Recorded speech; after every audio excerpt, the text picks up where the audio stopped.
बात करता हूं। और तीसरी बात मेरे सामने आई, एक नेता है, मैं उसका नाम नहीं लेना चाहता, लेकिन वो रोए। मेरे गांव से भी एक व्यक्ति रोया कि भाई आपने गांव से मुझे हरा दिया था, कृपा करके अगर ये जीत गया तो मैं क्या मूल्य के जाऊंगा। ऐसी ऐसी नौबत उन लोगों के सामने आई। आपकी ताकत को, आपकी वो ताकत थी, उन लोगों को झुकना पड़ा। आज भी ये समय है, आज भी आप जाग जाए और मेहनत करें। अगर मैं गांव में जाता हूं, गांव के लोगों के बीच में बैठता हूं, तो गांव के लोग क्या कहते हैं, हमारी कांग्रेस पार्टी ने अनेकों काम किए, अनेकों लोगों को सर्विस लगाया। अगर हम स्पेशल उन लोगों के पास भी इस चुनाव में जाते, हम सिर्फ दान सिंह जी जब आते उनके साथ जाते, उसके बाद किसी ने भी किसी गांव और किसी बुथ को संभालने का काम नहीं किया।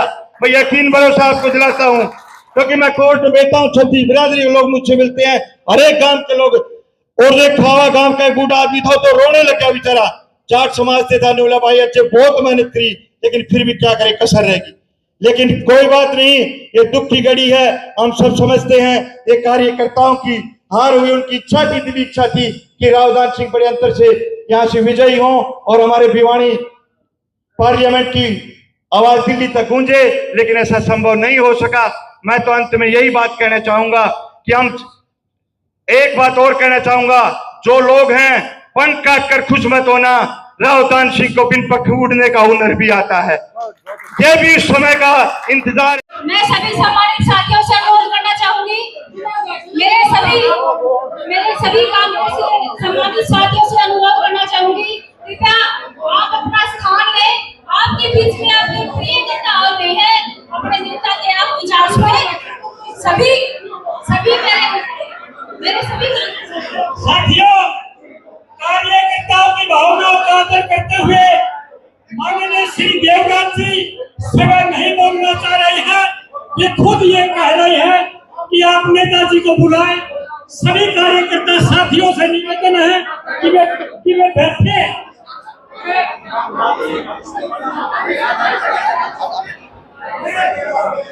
मैं सभी कार्यकर्ता साथियों से निवेदन करना चाहूंगा, माननीय श्री देवराज जी को समय मना कर दिया।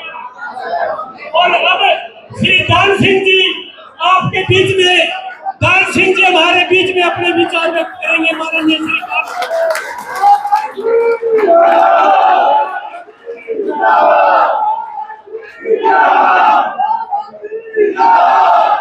एक मिनट रुकिए आप।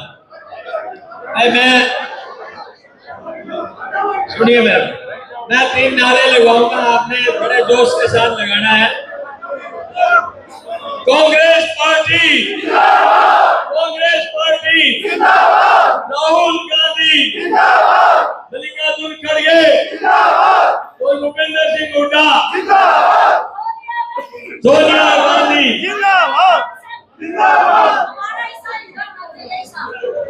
अब सारे भाइयों से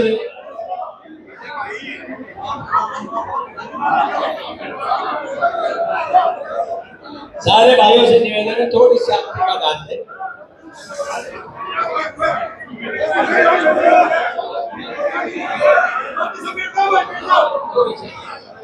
मैं दान सिंह जी का, सभी नेताओं का स्वागत करता हूं। एक बात सिर्फ कहना चाहता हूं, दान सिंह जी हमारे नेता थे, आज भी हैं और आने वाले समय भी रहेंगे। हम लोग इसी तरह से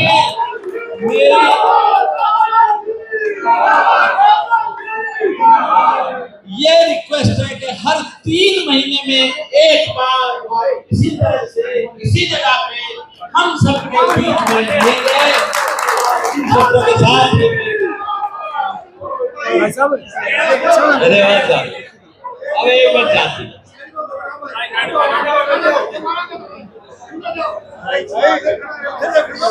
सम्मानित मंच, सभी वरिष्ठ नेतागण, यहाँ पर उपस्थित सभी नगर पार्षद, जिला पार्षद, ब्लॉक समिति के सदस्यगण, ग्राम पंचायत के सरपंच और पंचायत साहिबान, आदरणीय नंबरदार साहिबान, और सभी मेरी सम्मानित माताएं, बहनें, नौजवान साथियों, प्यारे दोस्तों, पत्रकार बंधु और प्यारे भाई, सर्वप्रथम तो मैं आप सबका दिल की गहराई से धन्यवाद करता हूं कि आपने इतनी 50 डिग्री तक पहुंचे हुए पारे के अंदर भी न आपने दिन देखा न रात देखी, और बहुत कठिन परिश्रम के साथ जहां हमारे भाई चले, हमारी बहनें भी उसी तरह चलती रही, नौजवान साथी चलते रहे। चुनाव देखिए एक प्रक्रिया है। जब दो भाई लड़ते हैं, दो उम्मीदवार लड़ते हैं, एक जीतता है, एक हारता है। हम जीत और हार से विचलित नहीं है। आपने चुनाव बड़ा जबरदस्त लड़ा है। आप एक बार अतीत में जाकर के देखें, ये चुनाव पिछली बार यही भाई 4,58,000 समथिंग वोटों से चुनाव जीता था। आपने उसे कवर करते हुए 4,18,000 से ज्यादा मतों को कवर किया। ये कोई छोटी बात नहीं है।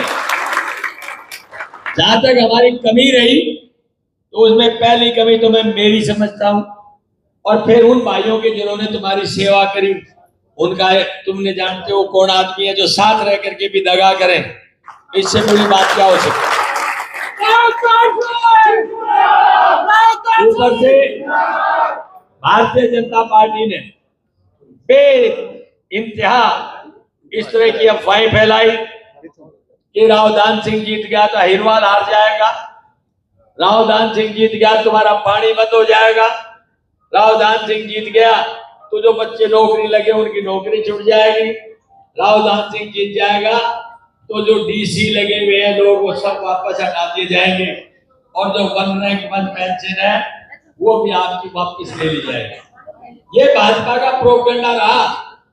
दान सिंह जीत जाएगा तो जिला हेडक्वार्टर नारनौल से उठा के महेंद्रगढ़ ले जाएगा। यानी हर जिले में, हर कॉन्स्टिट्यूंसी में एक भ्रांति फैलाने का प्रयास किया।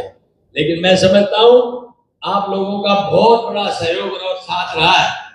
मुझे तो ये भी कहा गया था कि भिवानी से 50,000 हारेंगे, तो शाम से तो शायद हो सकता है लाख वोटों से ही हार जाए। भाई मैं तो भिवानी के भाइयों का दिल से धन्यवाद करता हूं कि जिन्होंने इस माध्यम के लाभ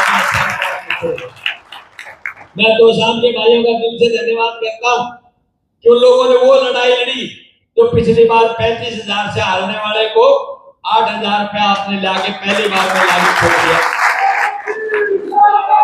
आप मतों की संख्या से हारे, लेकिन भावना से नहीं हारे। एक एक भाई ने अपना समय दिया, बहन ने अपना समय दिया और एक जज्बे के साथ चुनाव लड़ा।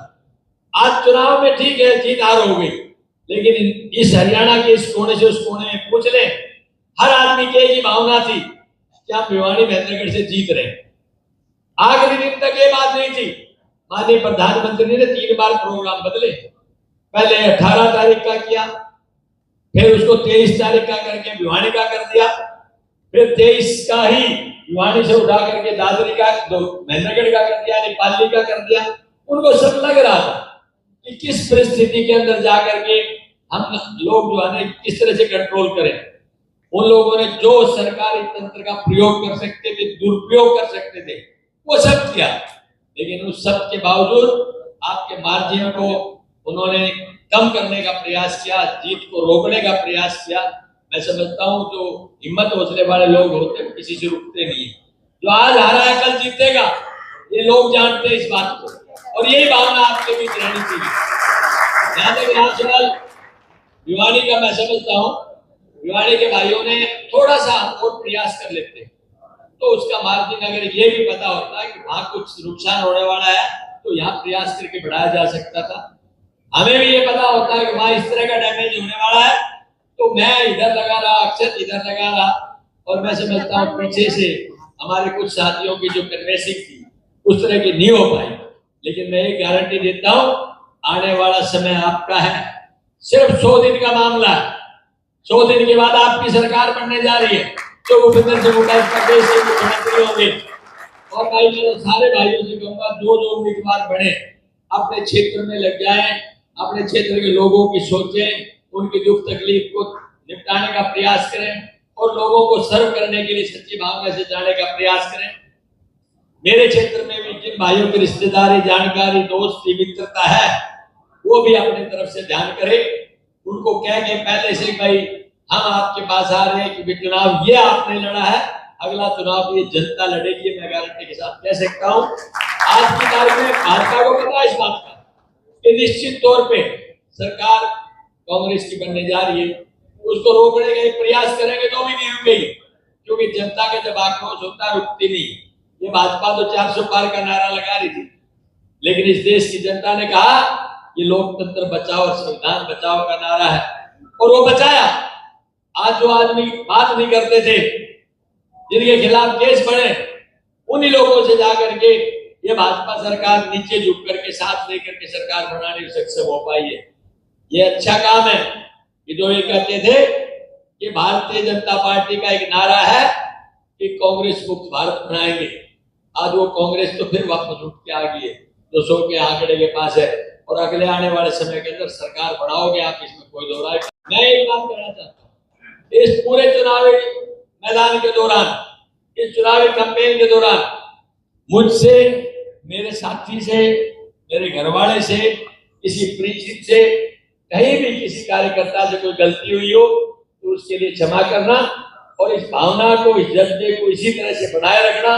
मैं बताता हूँ, जीतता हुआ जो लड़ता है, जो भी सोचेगा हम तो हार गए तो घर बैठ जाएगा, उसको जरूरत नहीं आगे। राजनीति के अंदर जीत हार का अगर मकसद लेके आगे चलता है, जीतूंगा तो ही लड़ूंगा, तो उसे चुनाव नहीं लड़ना चाहिए। इसलिए मैं आपसे कहूंगा, ये जीत हार में तब बदलेगी जब जैसे 2 कदम पीछे हटना पड़ता, तभी लंबी छलांग लगती है। आप 2 कदम पीछे हटे हो कोई बात नहीं, कल आपकी छलांग लंबी आएगी, और उस लंबी के अंदर आप सब काम ये मैं कहना चाहता हूँ। आप लोगों ने जो मान सम्मान दिया, मैं समझता हूँ दिल की गहराई से कि आपका बहुत बड़ा मान सम्मान रहा।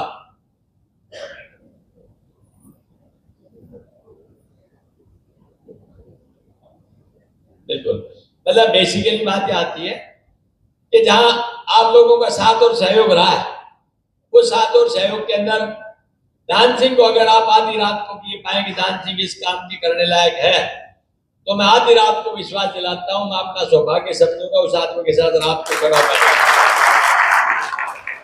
यहाँ संसद की बात आपकी, देखिए 40 साल की उम्र में भाई दीपेंद्र जी 5वीं बार एमपी बने, और ये चुनाव तो भूपेंद्र सिंह हुड्डा ने कहा कि दान सिंह, मुझे दीपेंद्र की जीत की उतनी खुशी नहीं जितनी तेरी हार की है। उन्होंने मन से इस बात को लिया, बाकी लोगों ने प्रयास में कमी नहीं छोड़ी, कोई कमी रही तो हमारी रही, और मैं समझता हूँ उस कमी को हम आगे जाके पूरा करेंगे। तो भाई निश्चित तौर पर ये मान के चलना, आपकी कहीं कमी नहीं रहेगी। मैं भी यही हूँ, आप भी यही हैं, आप तक हमारा ये रिश्ता आगे बढ़ेगा, हम घटने नहीं देंगे। जब आप बुलाएंगे मैं यही हाजिर मिलूंगा, पहली बात तो पहला दूर नहीं, और दूसरी बात भाई महेंद्रगढ़ दूर नहीं, ये लगातार अब इसी फील्ड में रहना है, आपने भी हमने भी, जहाँ आप कहेंगे वहां पर खड़ा हुआ मिलूंगा। लेकिन इतना मैं कहना चाहता हूँ कि जो समय आता है, समय पे अगर पहचान कर लेता आदमी तो फिर अच्छा रहता है। ये सिर्फ 100 दिन का टाइम है, इस 100 दिन में सब भाई उसी भावना के साथ में फिर दोबारा से जुट जाए, हम निश्चित तौर पर कामयाब होंगे। अंत में मैं सारे भाइयों से दोबारा से धन्यवाद करते हुए अपने जो आपने मान सम्मान की पगड़ी दी है, हमारे जो देवराज मेहता जी हैं, वो अपने दिल से लगे हुए थे शहर में, उस साथी को 2 शब्द जरूर बोलते।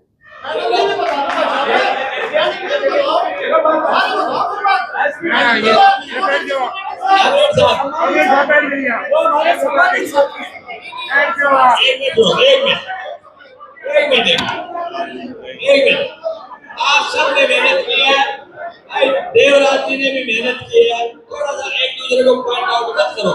हमें नेता ने हमें एक दूसरे को साथ लेके चलना है, और भाई चल करके कोई भाई आया है तो स्वागत करना है, ठीक है ना? तो आप सभी लोगों का बहुत बहुत धन्यवाद। जय हिंद, नमस्कार। भाई आप सब लोग आए, इतना टाइम दिया आपका बहुत बहुत धन्यवाद। सभा समाप्त होती है, आप लोगों का बहुत बहुत धन्यवाद।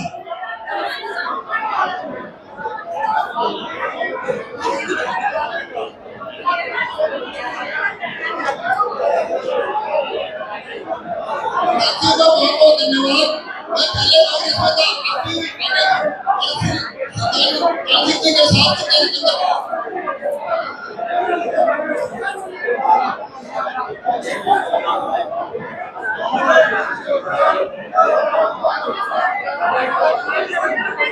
हटियो एक बार,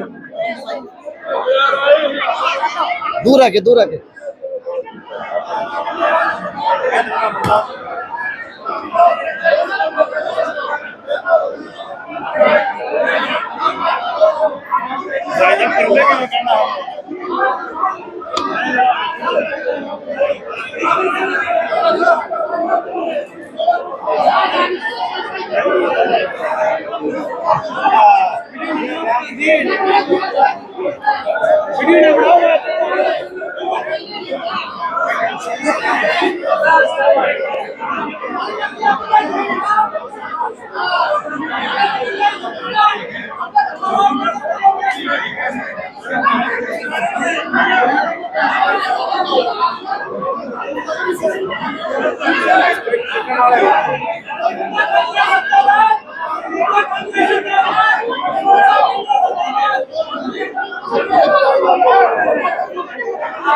बात बढ़िया करे है ये काम इलेक्शन पहला हो जाता ना ये काम आगे तेरे को बोला बात तो नीचे नहीं जानते हैं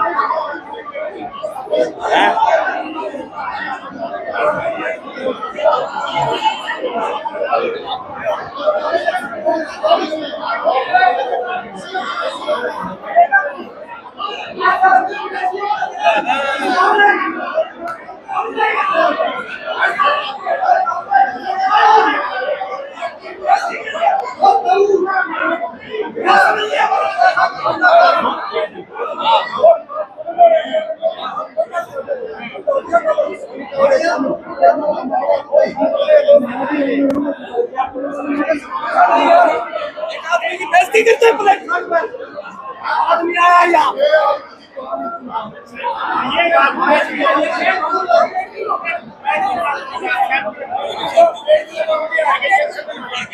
अरे यार एक आदमी आया तो 2 मिनट मान संभाल भी नहीं दे सकते